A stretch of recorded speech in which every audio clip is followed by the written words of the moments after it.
Om Shanti. Good morning.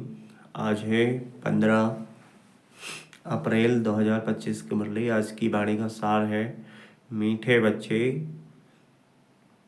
बाप तुम रूहों से रूह रिहान करते हैं। तुम आए हो बाप के पास 21 जन्मों के लिए अपनी लाइफ इंश्योर करने।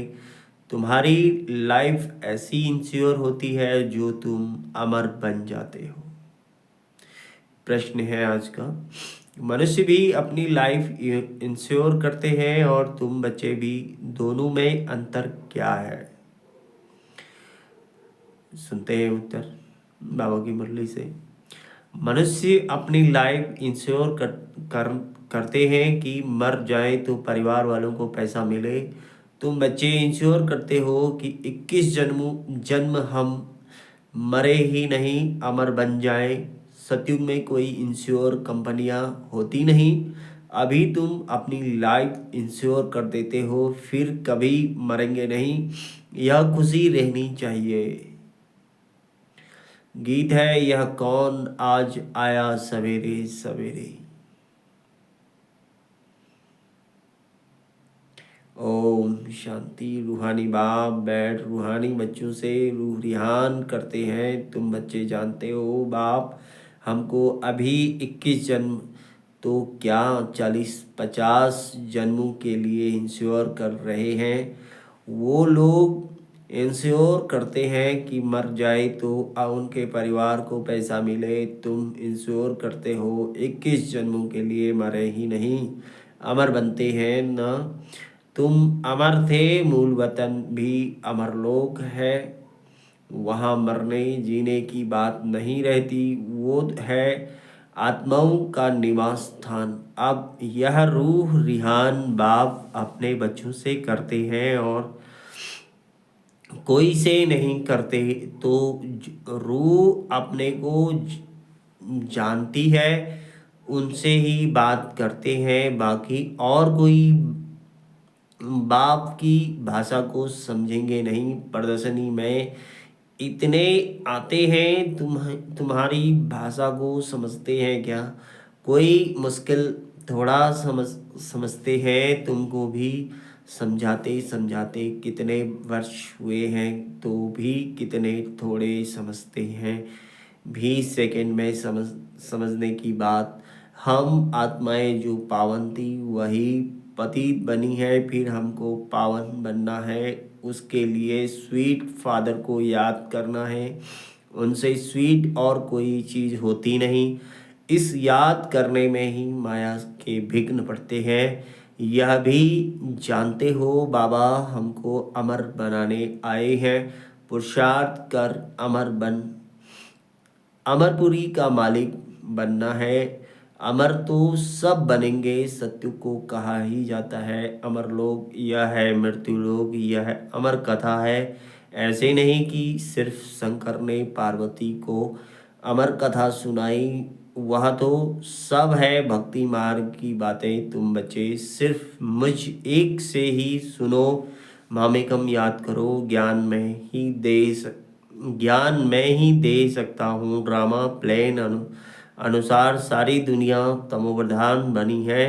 अमरपुरी में राज्य करना उसको ही अमर पद कहा जाता है। वहाँ इंश्योर कंपनियाँ आदि होती नहीं।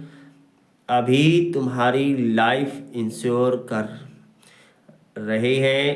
तुम कभी मरेंगे नहीं, यह बुद्धि में खुशी रहनी चाहिए। हम अमरपुरी के मालिक बनते हैं तो अमरपुरी को याद करना पड़े, वाया मूल वतन ही जाना होता है। यह भी मनमना भव हो जाता है। मूल वतन है मनमना भव, अमरपुरी है मध्याजी भव। हर एक बात में 2 अक्षर ही आते हैं। तुमको कितने प्रकार से अर्थ समझाते हैं, तो बुद्धि में बैठे सबसे जास्ती मेहनत है ही। इसमें अपने को आत्मा निश्चय करना है। हम आत्मा ने यह जन्म लिया है।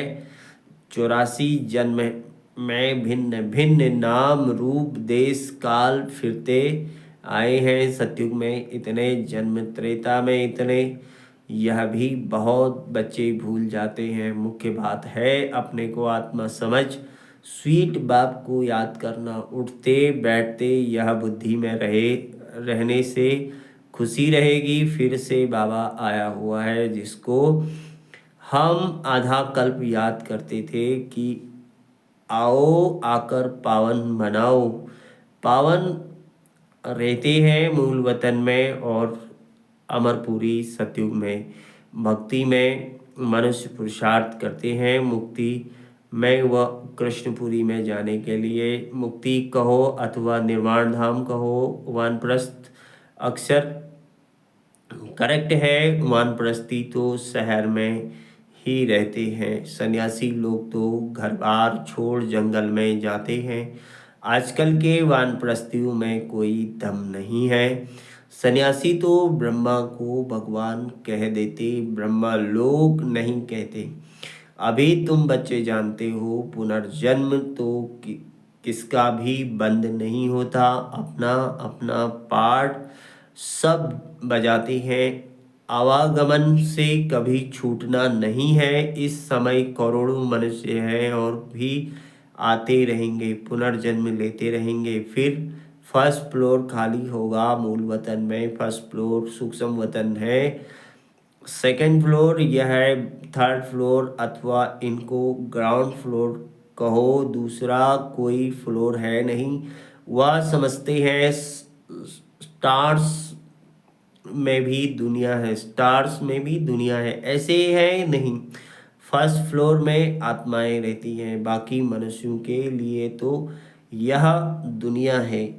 तुम बेहद के वैरागी बच्चे हो, तुम्हें इस पुरानी दुनिया में रहते हुए भी इन आंखों से सब कुछ देखते हुए नहीं देखना है।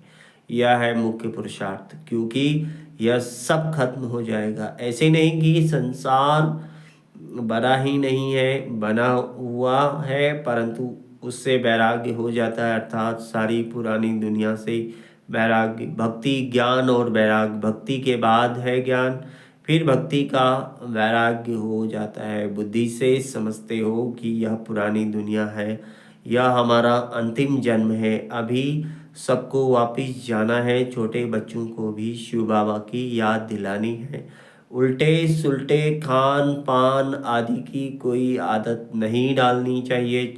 छोटेपन से जैसी आदत डालो वैसी आदत पड़ जाती है। आजकल संग का दोष बड़ा गंदा है। संग तारे कुसंग बोरे, यह विषय सागर वैश्यालय है। सत्य तो एक ही परमपिता परमात्मा है, गॉड इज वन कहा जाता है। वह आकर सत्य बाप समझाते हैं। बाप कहते हैं, हे रूहानी बच्चों, मैं तुम्हारा बाप तुमसे रूह रिहान कर रहा हूँ। मुझे तुम बुलाते हो ना, वही ज्ञान का सागर पतित पावन है, नई सृष्टि का रचयिता है, पुरानी सृष्टि का विनाश कराते हैं। यह त्रिमूर्ति तो प्रसिद्ध है, ऊंचते ऊंच हैं शिव। अच्छा, फिर सूक्ष्म वतन में ब्रह्मा विष्णु शंकर, उन्हों का साक्षात्कार भी होता है, क्योंकि पवित्र है ना। उन्हों को चैतन्य में इन आँखों से देख नहीं सकते, बहुत नौदा भक्ति से देख सकते हैं। समझो कोई हनुमान का भक्त होगा तो उनका साक्षात्कार होगा। शिव भक्त हो, शिव भक्त को तो झूठ बताया गया है, शिव के भक्त को भी तो झूठ बताया गया है कि परमात्मा अखंड ज्योति स्वरूप है। बाप कहते हैं, मैं तो इतनी छोटी सी बिंदी हूँ। वह कहते अखंड ज्योति स्वरूप अर्जुन को दिखाया। उसने कहा, बस मैं सहन नहीं कर सकता हूँ। उनको दीदार हुआ तो यह गीता में लिखा हुआ है। मनुष्य समझते हैं अखंड ज्योति का साक्षात्कार हुआ। अब बाप कहते हैं, यह भक्ति सब भक्ति मार्ग की बातें दिल खुश करने की है। मैं तो कहता ही नहीं हूँ कि मैं अखंड ज्योति स्वरूप हूँ। जैसे बिंदी मिसल तुम्हारी आत्मा है, वैसे मैं हूँ। जैसे तुम ड्रामा के बंधन में हो वैसे मैं भी ड्रामा के बंधन में बांधा हुआ हूँ। सब आत्माओं को अपना अपना पार्ट मिला हुआ है। पुनर्जन्म तो सबको लेना लेना ही है। नंबरवार सबको आना ही है। पहले नंबर वाला फिर नीचे जाता है। कितनी बातें बाप समझाते हैं। यह समझाया है कि सृष्टि रूपी चक्र फिरता रहता है। जैसे दिन के बाद रात आती है वैसे कलयुग के बाद सतयुग, फिर त्रेता, फिर संगम युग आता है। संगम युग पर ही बाप चेंज करते हैं। जो सतो प्रधान थे अब वही तमो प्रधान बने हैं, वही फिर सतो प्रधान बनेंगे। बुलाते भी हैं, हे पतित पावन आओ। तो अब बाप कहते हैं मैं मन मना भव, मैं आत्मा हूँ। मुझ बाप को याद करना है। यह यथार्थ रीति कोई मुश्किल समझते हैं। हम आत्माओं का बाप कितना मीठा है। आत्मा ही मीठी है ना। शरीर तो खत्म हो जाता है, फिर उनकी आत्मा को बुलाते हैं। प्यार तो आत्मा से ही होता है ना। संस्कार आत्मा में रहते हैं। आत्मा ही पढ़ती सुनती है। देह तो खत्म हो जाती है। मैं आत्मा हूँ फिर तुम मेरे लिए रोते क्यों हो। यह तो देह अभिमान है ना। तुम्हारा देह में प्यार है, होना चाहिए। आत्मा में प्यार, अविनाशी चीज में प्यार होना चाहिए। विनाशी चीज में प्यार होने से ही लड़ते झगड़ते हैं। सत्युग में है देही अभिमानी, इसलिए खुशी से एक शरीर छोड़ दूसरा लेते हैं। रोना पीटना कुछ भी नहीं होता। तुम बच्चों को अपनी आत्म अभिमानी अवस्था बनाने के लिए बहुत प्रैक्टिस करनी है। मैं आत्मा हूँ, अपने भाई आत्मा को बाप का संदेश सुनाता हूँ। हमारा भाई इन ऑर्गन्स द्वारा सुनता है। ऐसी अवस्था जमाओ, बाप को याद करते रहो तो विकर्म विनाश होते रहेंगे। खुद को भी आत्मा समझो, उनको भी आत्मा समझो, तब पक्की आदत हो जाए। यह है गुप्त मेहनत, अंतर्मुखी हो। इस अवस्था को पक्का करना है। जितना समय निकाल सको उतना इसमें लगाओ। 8 घंटे तो धंधा आदि भल करो, नींद भी करो, बाकी इसमें लगाओ। 8 घंटा तक पहुंचना है, तब तुमको बहुत खुशी रहेगी। पतित पावन बाप कहते हैं मुझे याद करो तो तुम्हारे विक्रम विनाश हो। ज्ञान तुमको अभी ही संगम पर मिलता है। महिमा सारी इस संगम युग की है।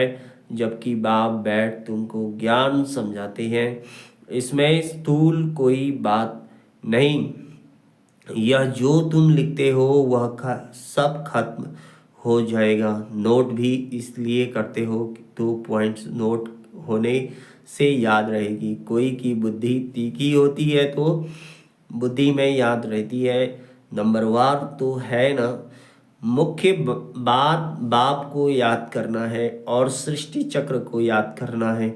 कोई भी कर्म नहीं करना है। ग्रस्त व्यवहार में भी रहना है। पवित्र जरूर बनना है।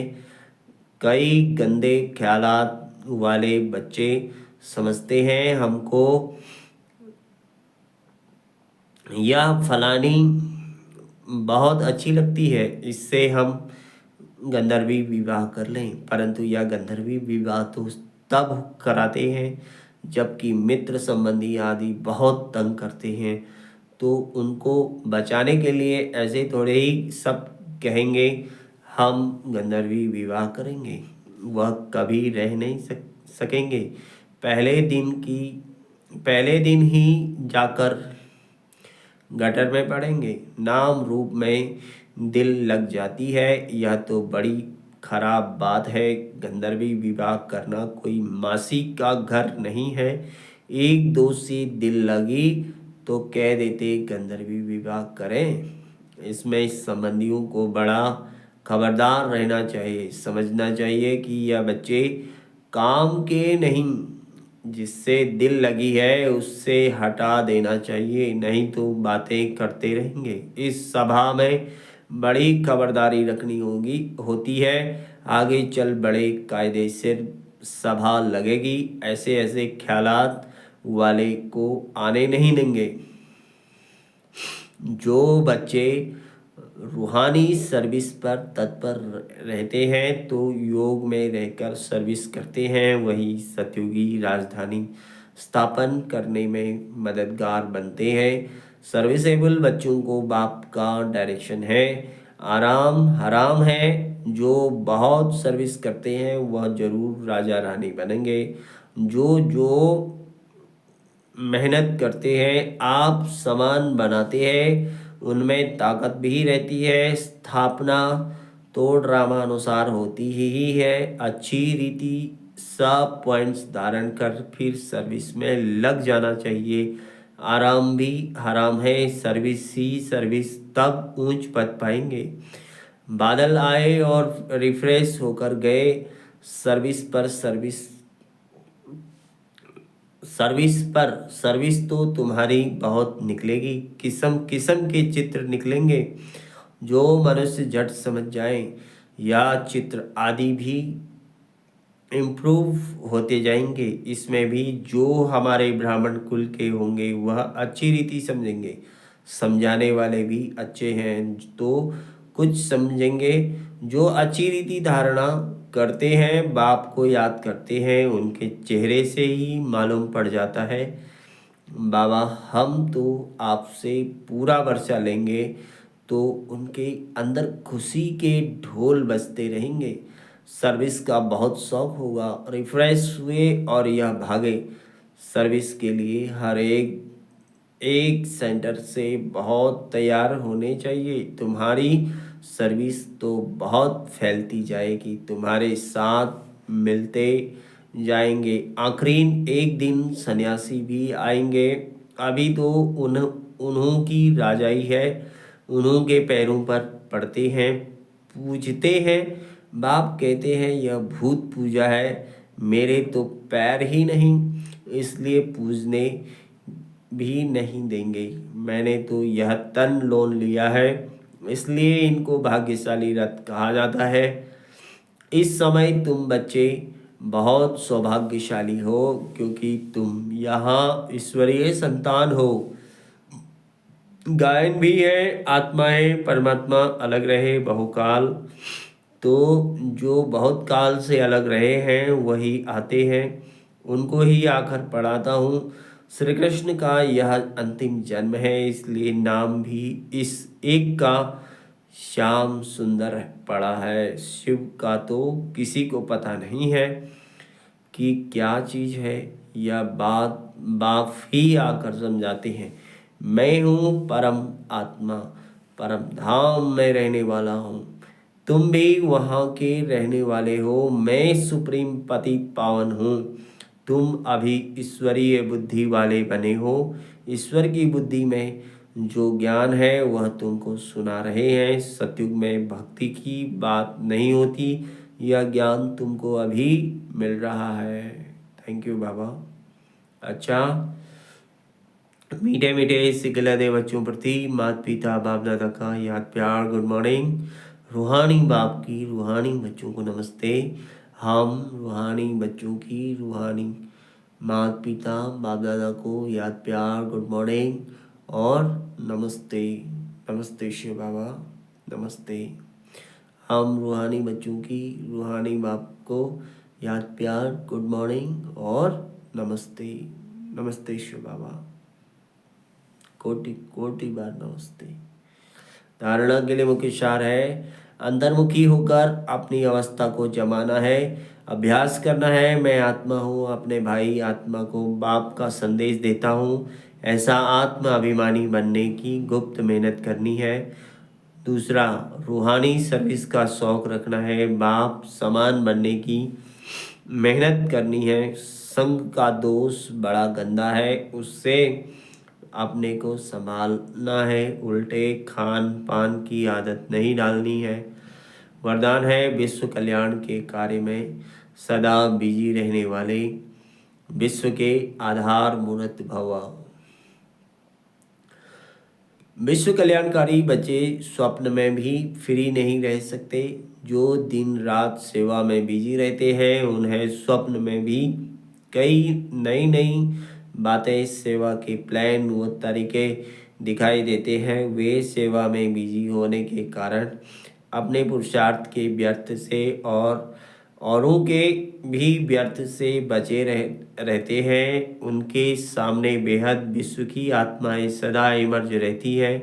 उन्हें जरा भी अलबेलापन आ नहीं सकता। ऐसे सेवादारी बच्चों को आधार मूर्त बनने का वरदान प्राप्त हो जाता है। स्लोगन: संगम युग का एक एक सेकंड वर्षों के समान है, इसलिए अलबेलेपन में समय नहीं गवाओ।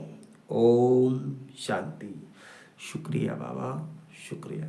थैंक यू मीठा बाबा, थैंक यू प्यारा बाबा, शुक्रिया बाबा।